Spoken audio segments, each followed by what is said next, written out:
we'd like to welcome into the show a very special guest. He's been on our show before, but I have yet to have had him on. We'd like to just introduce you to Cowboys insider Bobby Belt of 105.3 The Fan. He's also a producer for NFL Network. Bobby, you and I officially now are friends. I think that was cemented on one of the Cowboys trips when you sat next to me and you let me watch the Rangers playoff game on your phone. So thank you very much for that. Yeah, absolutely. That was a game one against the Orioles. We really bonded there. Now I've been photobombing you in Instagram stories ever since. It's, this is as close as can be. I mean, it's a budding friendship. All right, let's get right into it. Bobby, how do you feel about this Dallas team right now? We know how they played this last month. We know they have yet to have a signature win this season. They beat up really well on bad teams. But what is this state of this Cowboys team in your mind right now? I mean, I think you just laid it out there and pretty much nailed it, that this team's identity at this point is one that really, takes care of, handles really bad competition for the most part, Arizona aside. And then these bigger competitors, these cream of the crop, top tier teams in the NFL, Dallas struggles against. And that's been an issue for them for the last couple of years. And that's been an issue for Dak Prescott over the last couple of years. I think if you were to look at and say, okay, what's one reason why this is the case? Why do they have so many issues with that?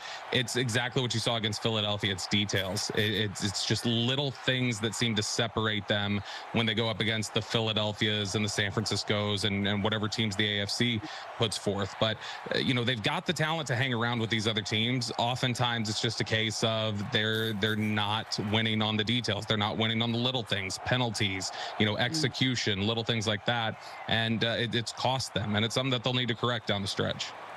Yeah, I think that was so frustrating about that Eagles loss was that one or two plays that they had went the Cowboys' way, or to your point, they had executed a little better. They could have won that game. Since that 49ers loss, Bobby, this offense has really been rolling. Just looking at Dak Prescott, he just seems to me to be playing with a certain ease that I don't know we saw in the first several weeks of the season. You hear all of a sudden these talks of him, Dak Prescott, being an MVP candidate. Do you agree with that? Should he be considered an MVP candidate right now?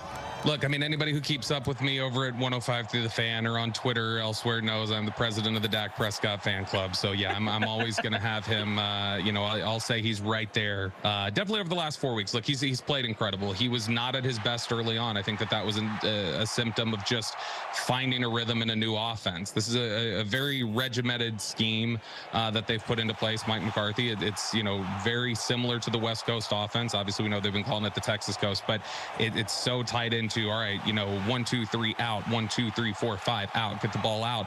And I think it caused Dak to play a little rigid. And I think that after the 49ers game, when CeeDee Lamb was very clearly very unhappy in that game with his targets, and I think you saw a lot of the guys on offense and a lot of guys on the team really frustrated.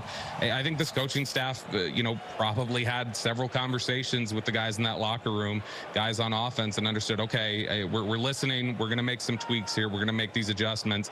And I think that's what you've seen. I think you've seen input from the players, good adjustments from the coaching staff, and it's played out to have a really strong offense over these 4 weeks and sets up nicely for them in the second half.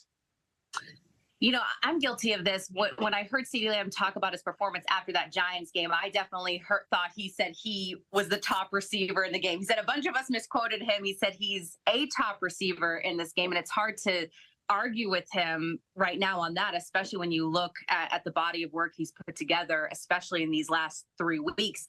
Is he the top receiver in the NFL in your eyes, Bobby? And how do you put into context what he's been able to do these last few weeks? Man, it's tough to say he's the top receiver. I think he's right. He is a top receiver. It's the old garbled transmission from Neil Armstrong. One small step for man versus one small step for a man. We missed the A, and that's okay, CD. But I think it's something where he's definitely on that tier one. If you want to argue like we do with Patrick Mahomes, that hey, there's Patrick Mahomes and then tier two. If you want to say there's Justin Jefferson at Minnesota and then there's tier two, you can say that.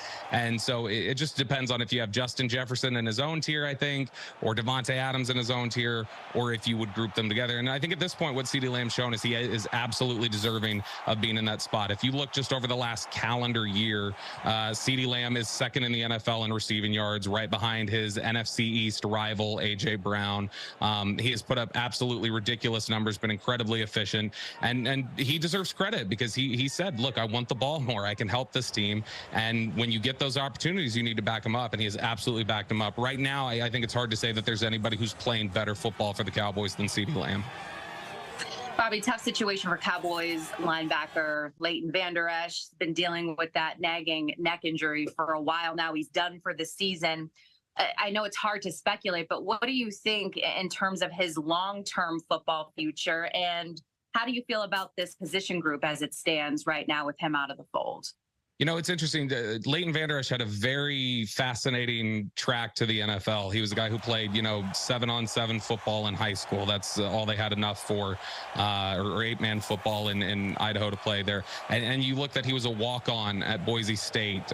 He was an unlikely success story. When he got here, there were questions about his physicality and what would he be able to do. He has really fought the whole way, but he is, like I said, an unlikely NFL story. And so, with the injuries building up, he's got a family, he's got his wife there. I'm sure that he starts thinking a little bit more about the future and what that means, for the rest of his life after football. And look, I as much as I think he enjoys football, I also think that, if this were to be the end, he'd probably go up to some ranch in Idaho or Wyoming or wherever else. And I think he'd be pretty happy. But I know he's devastated by this. You can hear it from the guys in the locker room when they talk about it, how upset he is.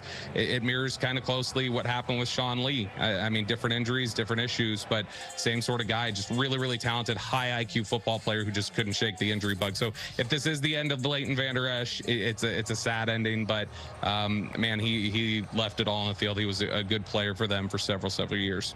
All right, Bobby, 1 week from today, it's Thanksgiving. What is your favorite Thanksgiving food item and what is your least favorite? Ooh, see, I've never been a big fan of the cranberry sauce, or the fact that everybody, they use the canned cranberry sauce as see, it's easy. You just slice it based on the way it's born. And everybody loves it. It's not for me. I'll tell you, my wife makes this really great broccoli cheese casserole that she goes all out for on Thanksgiving. So that's probably my favorite, but it's certainly way up there at the top. One of my favorite holidays.